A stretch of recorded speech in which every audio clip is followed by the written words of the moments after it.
Saudara-saudari yang terkasih dalam Kristus, selamat sore berkah dalem. Selamat sore berkah dalem. Seorang imam akan kuangkat bagiku, ia setia padaku dan bertindak menurut maksud dan keinginanku. Kita diajak untuk memperingati pesta Santo Martinus dari Tours. Dia adalah seorang uskup. Marilah berdoa. Allah Bapa kemuliaan para kudus, Uskupmu Santo Martinus meluhurkan dikau baik dengan kehidupan maupun dengan kematiannya. Baruilah kiranya dalam hati kami karya agung rahmat-Mu, sehingga maut ataupun hidup takkan mampu memisahkan kami dari cinta kasih-Mu. Demi Yesus Kristus Putra-Mu Tuhan dan pengantara kami, yang hidup dan berkuasa bersama Dikau dan Roh Kudus, kini dan sepanjang segala masa. Amin. Dahulu kita sesat, tetapi berkat rahmat-Nya kita diselamatkan. Bacaan dari surat Rasul Paulus kepada Titus. Saudara terkasih, ingatkanlah semua orang agar tunduk pada pemerintah dan para penguasa.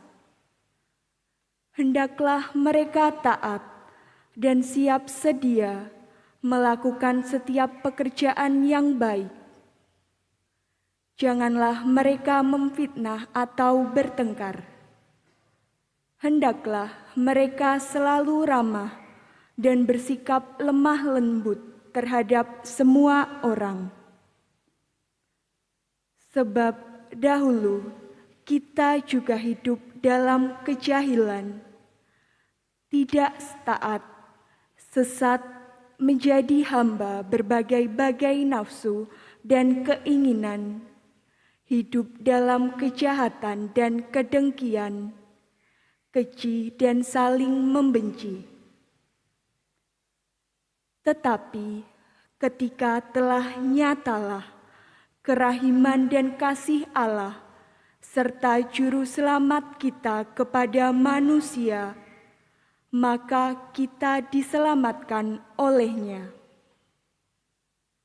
Hal itu terjadi bukan karena perbuatan baik yang telah kita lakukan, melainkan karena rahmat-Nya, berkat permandian kelahiran kembali dan berkat pembaharuan yang dikerjakan Roh Kudus yang sudah dilimpahkannya kepada kita lantaran Yesus Kristus Juru Selamat kita.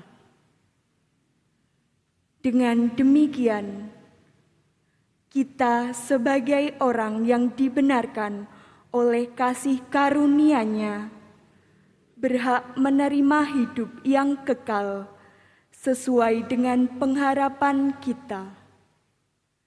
Demikianlah sabda Tuhan. Syukur kepada Allah. Mazmur tanggapan dengan refren, Tuhanlah gembalaku, aku takkan berkekurangan. Tuhanlah gembalaku, aku takkan berkekurangan. Tuhanlah gembalaku, aku takkan berkekurangan. Ia membaringkan daku di padang rumput yang hijau. Ia membimbing aku ke air yang tenang dan menyegarkan daku. Refren, Tuhanlah gembalaku, aku takkan berkekurangan. Ia menuntun aku di jalan yang lurus, demi nama-Nya yang kudus. Sekalipun berjalan dalam lembah yang kelam, aku tidak takut bahaya, sebab Engkau besertaku. Tongkat gembalaanmu, itulah yang menghibur aku. Refren, Tuhanlah gembalaku, aku takkan berkekurangan. Haleluya, haleluya, haleluya, haleluya.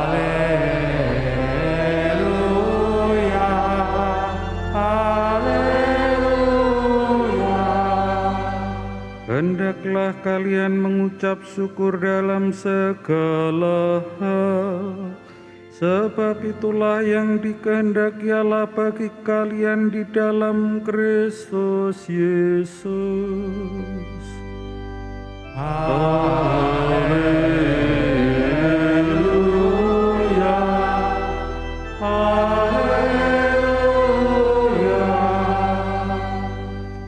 Tuhan bersamamu dan bersama rohmu. Inilah Injil Yesus Kristus menurut Lukas. Dimuliakanlah Tuhan.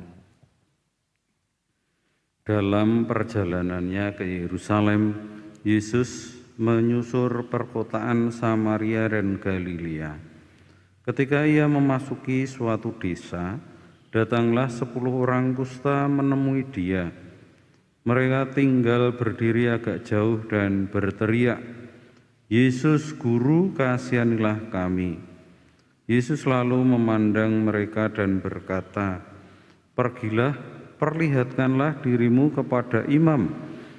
Dan sementara dalam perjalanan mereka menjadi tahir. Seorang dari antara mereka ketika melihat bahwa dirinya telah sembuh, kembali sambil memuliakan Allah dengan suara nyaring, lalu tersungkur di depan kaki Yesus dan mengucap syukur kepadanya. Orang itu seorang Samaria. Lalu Yesus berkata, "Bukankah ke-10 orang tadi semuanya telah menjadi tahir? Di manakah yang 9 orang tadi? Tidak adakah di antara mereka yang kembali untuk memuliakan Allah selain orang asing ini?" Lalu ia berkata kepada orang itu, "Berdirilah dan pergilah. Imanmu telah menyelamatkan dikau." Demikianlah Injil Tuhan. Terpujilah Kristus.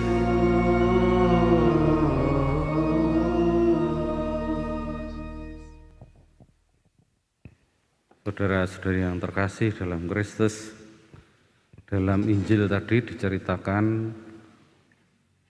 ada orang yang sakit, orang Yahudi yang sakit. Jumlahnya 10.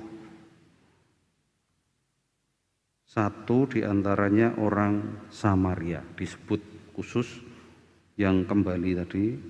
Orang itu seorang Samaria. Nah, perlu kita ketahui sejenak, orang Samaria itu dianggap oleh orang Yahudi, dia orang yang kafir. Artinya meninggalkan karena dia orang Yahudi, lalu kawin dengan orang selain orang Yahudi, dianggap murtad dari bangsanya, dari sukunya, dan kemudian menyembah Allah yang lain. Nah, itu orang Samaria itu dianggap orang yang tidak mengenal Allah. Jadi orang Samaria tidak bergabung, tidak bercakap-cakap dengan orang Yahudi. Ketika mereka kena kusta, sama-sama kena kusta, mereka berada di daerah terisolasi bersama-sama. Nah, lalu datang Yesus, sama-sama ingin ditahirkan dan semuanya tahir. Tapi orang Samaria itu yang kembali, yang dianggap tidak mengenal Allah tadi, kembali untuk bersyukur. Dari sini kita bisa merenungkan. Ternyata sakit itu bisa mempersatukan. Jadi kalau kita kena sakit, sama-sama umpamanya kita ada yang sesama penderita saraf kecepit. Nah, itu nanti bisa seperasaan. Itu kalau ketemu, tidak pandang usia, tidak pandang agama, nanti bisa bercerita dan mengharapkan kesembuhan yang sama. Ini kena kusta juga sama-sama disatukan. Jadi tidak ingat lagi bahwa mereka bermusuhan. Karena apa? Karena menderita yang sama. Kita ini seharusnya menderita yang sama, pandemi COVID ini mengenang, harusnya kita seperasaan. Karena mohon kepada Allah yang sama. Hanya nanti bedanya ketika sembuh ini yang merasa diberi belas kasihan oleh Allah begitu besar akan bersyukur, yaitu orang Samaria. Yang merasa sudah sepantasnya saya ini diberi kesembuhan, tidak bersyukur.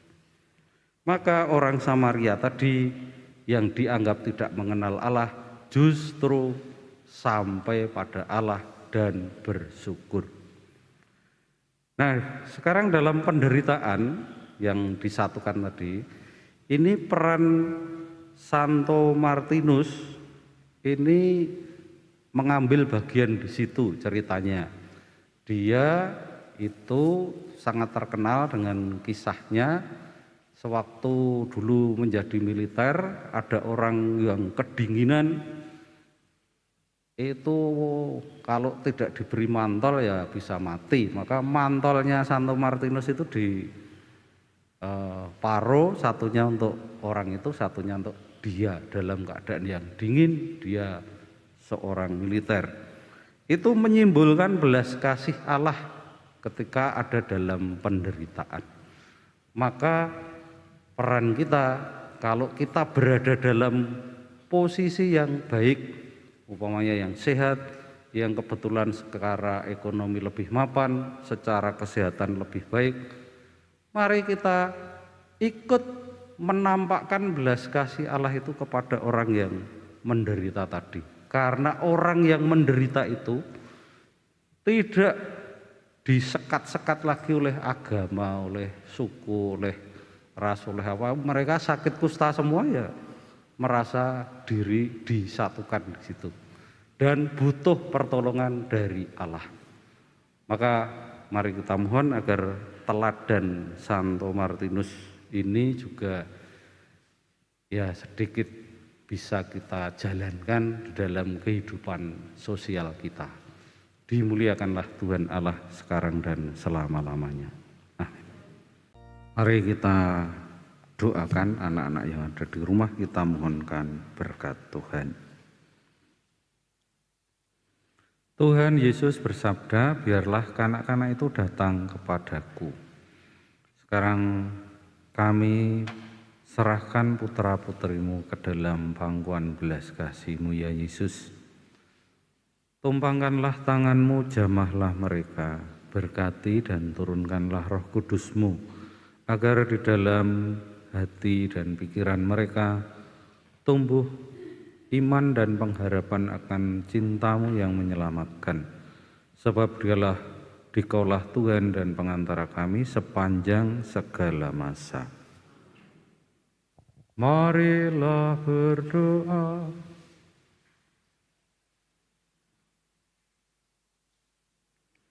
Allah Bapa, pusat dan sumber kehidupan kami, Engkau telah menyegarkan kami dengan Ekaristi, tanda kesatuan.